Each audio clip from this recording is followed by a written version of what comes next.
संस्कृति हो जिसकी महान, नाज करे हम सब जिस पर, वो मेरा हिंदुस्तान।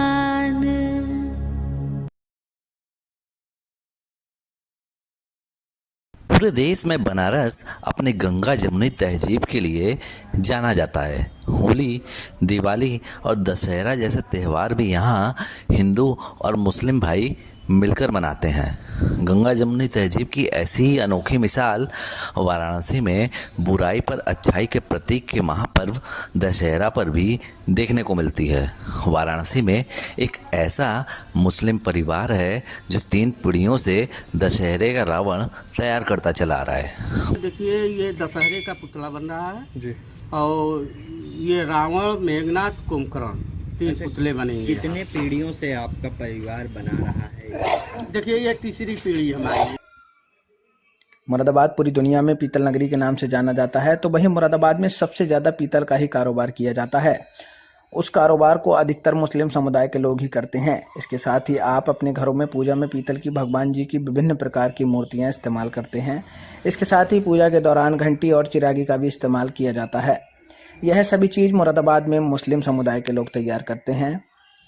इसके साथ ही उन सभी का कहना है कि हिंदू मुस्लिम अलग अलग नहीं हैं, हम सब भाई भाई हैं। इसलिए हम सब मिलकर काम करते हैं और बरसों से हम यह पूजा में इस्तेमाल होने वाले उत्पाद बनाते चले आ रहे हैं। जी, ये तो हमारे पुस्तकों से चला आ रहा है पूजा का आइटम। पहले किसी जमाने में ये मिट्टी के बना करते थे। हिंदू मुसलमान भाई हैं, आपस में मिलजुल के एक इत्तेफाक के साथ काम करते हैं। जैसे हम मुसलमान भाई बनाते हैं, ऐसे हिंदू भाई खरीदते हैं। सब मुसलमान ही बनाते हैं। मुरादाबाद के अंदर जो पूजा पाठ का काम शुरू हुआ है वो लाल मस्जिद से शुरू हुआ और सारे मुसलमान यही काम करते थे। और आज तक जो है सारे आइटम पूजा पाठ के आइटम बनाने वाले सिर्फ मुसलमान लोग हैं। गंगा जमुना तहजीब के लिए मशहूर झांसी में एक ऐसा वाकया हुआ जिसने इस बात को एक बार फिर पुख्ता कर दिया कि दोस्ती धर्म की बंदिशों को नहीं देखती। झांसी के ऑटो चालक फूल सिंह पिछले कुछ महीनों से बीमार थे। दोस्त फखरुद्दीन ने जब यह स्थिति देखी तो फूल सिंह के इलाज की जिम्मेदारी खुद उठा ली। फखरुद्दीन और कुछ अन्य दोस्त फूल सिंह का इलाज करवाते रहे, लेकिन कोई सुधार नहीं हुआ। बीते रविवार को फूल सिंह ने दम तोड़ दिया। इसके बाद उनके दोस्त ने ही उनका अंतिम संस्कार करने का फैसला किया। के बाद हम लोगों ने आसपास से सब लोगों से चंदा किया। चंदा करके उनने सवेरे कह दी थी हमारे पास 1 रुपया नहीं है। हमने 1 रुपया नहीं है तो वो लावारिस में चला जाएगा। तो फिर सब लोगों को दुख हुआ। फिर हम लोगों ने पैसे में से इकट्ठे किए। अब उसका पूरा क्रियाक्रम करेंगे। उस मंदिर में हूँ जहाँ से बड़ा मंगल की परंपरा शुरू हुई थी और इस बात को कहा सुना जाता है कि अवध के नवाबों ने बड़ा मंगल की परंपरा को शुरू किया था। और सबसे बड़ी बात यह है कि उस मंदिर में आज भी हर जाति वर्ग के लोग आते हैं। कल जब हम लोग यहाँ आए थे तो एक मुस्लिम महिला भी यहाँ दर्शन कर रही थी। इसके पीछे यही है कि जिस तरह से अवध के नवाबों ने राम के अनुज लक्ष्मण की नगरी में इस मंदिर को स्थापित किया था, क्योंकि ये पूरा क्षेत्र अलीगंज कहा जाता है, यानी जनाबे आलिया या आलिया बेगम के नाम से बना हुआ है। अभी ये परंपरा यहाँ देखी जा सकती है कि यहाँ की जो घंटे जो अभी बजते हुए आपको सुनाई पड़ रहे हैं, उनमें से कई घंटे मुस्लिम जो यहाँ के जो मानने वाले हैं उन्होंने दान किए हैं और यहाँ की वो परंपरा आज भी चल रही है। संस्कृति से जुड़ी हुई, साझी विरासत से जुड़ी हुई और एक सांप्रदायिक सद्भाव की मिसाल कायम करती हुई है।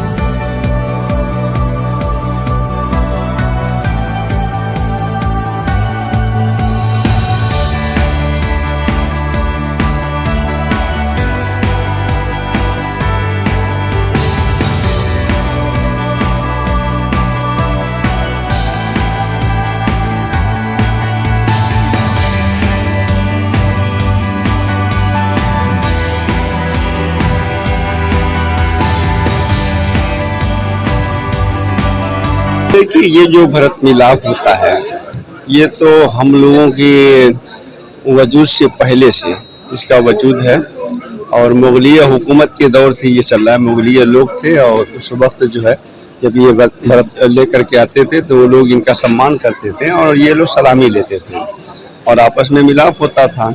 उस वक्त से हिंदू मुस्लिम सारे ही लोग इसमें शामिल रहते हैं ताकि सब मिलजुल करके आपसी सद्भावना के साथ ये त्यौहार मनाया जा सके और इसी अंदाज से आज भी मनाया जा रहा है। आज यहाँ सभी धर्मों के हिंदू मुस्लिम दोनों बहनें मिलकर के होली खेली हैं और राष्ट्रीय एकता का संदेश दी हैं। बनारस हमेशा से ही गंगा जमुनी तहजीब का शहर रहा है और आज यहाँ से एक नई गंगा जमुनी तहजीब की मिसाल पेश की गई है जिसमें सभी धर्मों के लोग शामिल हुए।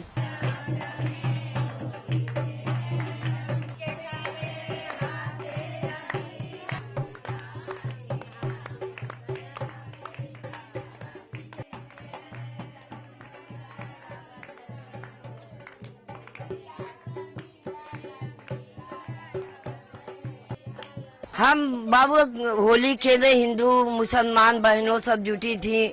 आज होली का पर्व हम लोग सब मिलके अपने भारतवर्ष का ये प्रतीक दिए हैं सर कि हम हिंदू मुस्लिम एक हैं। एक साथ हम लोग हर त्योहार मनाएंगे, सदा प्रेम भाव से व्यतीत करेंगे। नवादा ग्राम में नहीं है एक भी मुस्लिम, यहाँ हिंदू ही बनाते हैं ताजिया। पेश करते हैं गंगा जमुनी तहजीब की मिसाल। बता दें कि भाटपा रानी तहसील क्षेत्र के नवादा ग्राम में एक भी मुस्लिम परिवार नहीं है, परंतु यहाँ के निवासी नथुनी प्रसाद पुत्र स्वर्गीय मंगरू प्रसाद के नेतृत्व में वर्षों से प्रत्येक वर्ष ग्रामीणों के सहयोग से ताजिया बनाकर धूमधाम से मुहर्रम का त्योहार मनाते चले आ रहे हैं। सुल्तानपुर स्थित हसनपुर रियासत गंगा जमुनी तहजीब की अनूठी मिसाल पेश कर रही है। अबीर और गुलाल की होली आज भी अवध की शान है।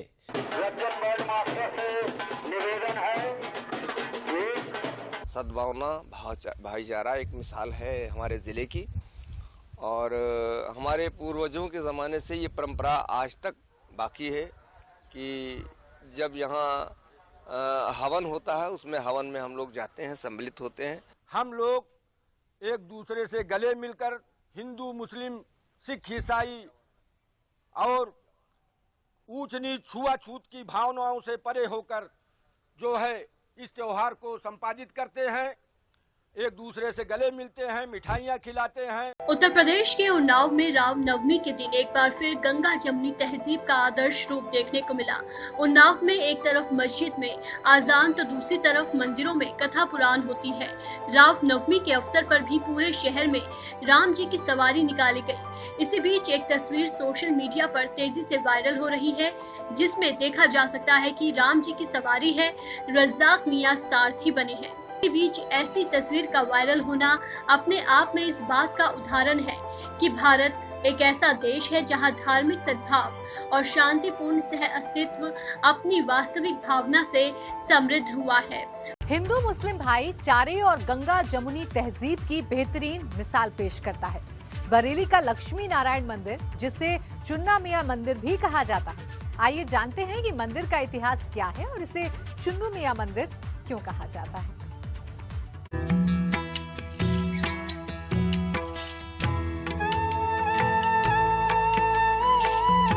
बरेली के कटरा मान राय में बनी लक्ष्मी नारायण मंदिर ये एक ऐसी जगह है जहां अमन और सौहार्द का फूल महकता है। आपको जानकर ये हैरानी होगी कि लक्ष्मी नारायण का ये मंदिर उनके किसी भक्त ने नहीं बल्कि बरेली के सेठ फजलुर रहमान उर्फ चुन्ना मियां ने बनवाया था। इसलिए इस मंदिर को चुन्नू मियां मंदिर भी कहा जाता है। जानकारों के मुताबिक आजादी के बाद साल 1957 में पाकिस्तान से विस्थापित हुए बहुत से लोग बरेली में आकर बस गए थे, लेकिन उनके पास पूजा पाठ करने के लिए कोई जगह नहीं थी। ऐसे में चुन्नू मियां ने न केवल मंदिर के जमीन दान दी, इसे बनवाने में आर्थिक मदद भी की। देवभूमि उत्तराखंड में कांवड़ यात्रा के दौरान हिंदू मुस्लिम भाईचारे की एक अनूठी मिसाल देखने को मिली। कांवड़ियों का मुस्लिम समाज के लोग हरिद्वार में स्वागत करते दिखे और साथ ही उन्हें जलपान भी करवाया।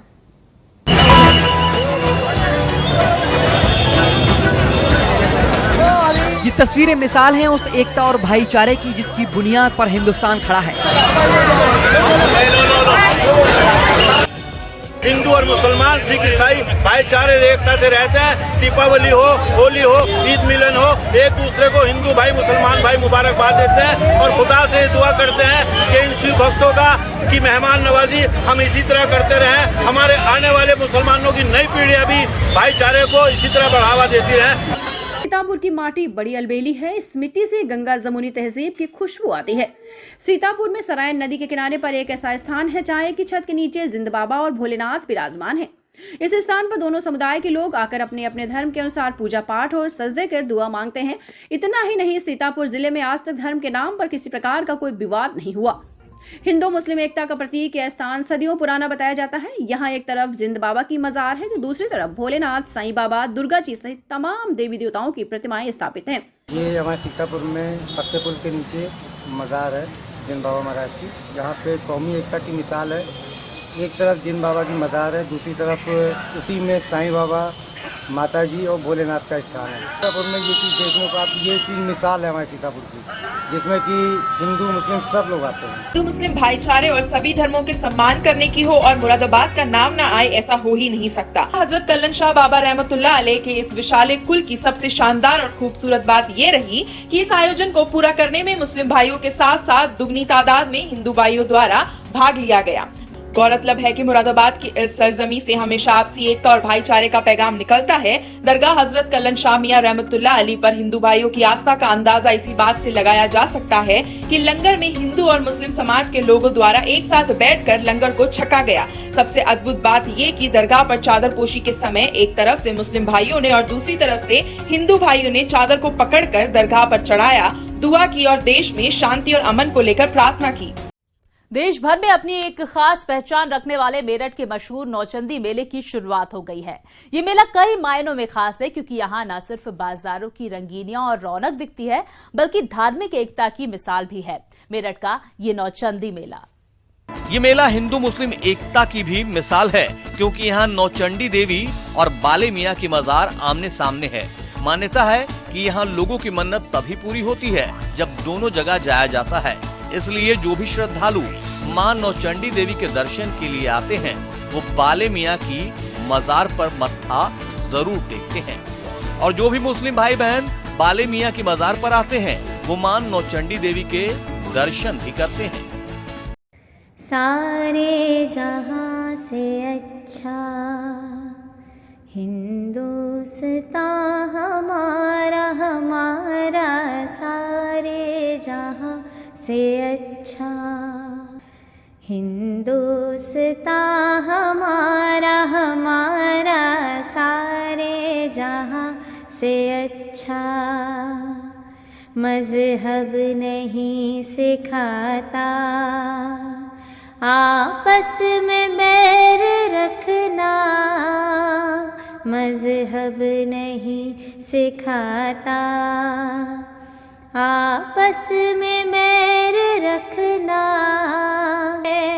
हिंदुस्तान हमारा हमारा, सारे जहां से अच्छा हिंदुस्तान हमारा हमारा, सारे जहां से अच्छा।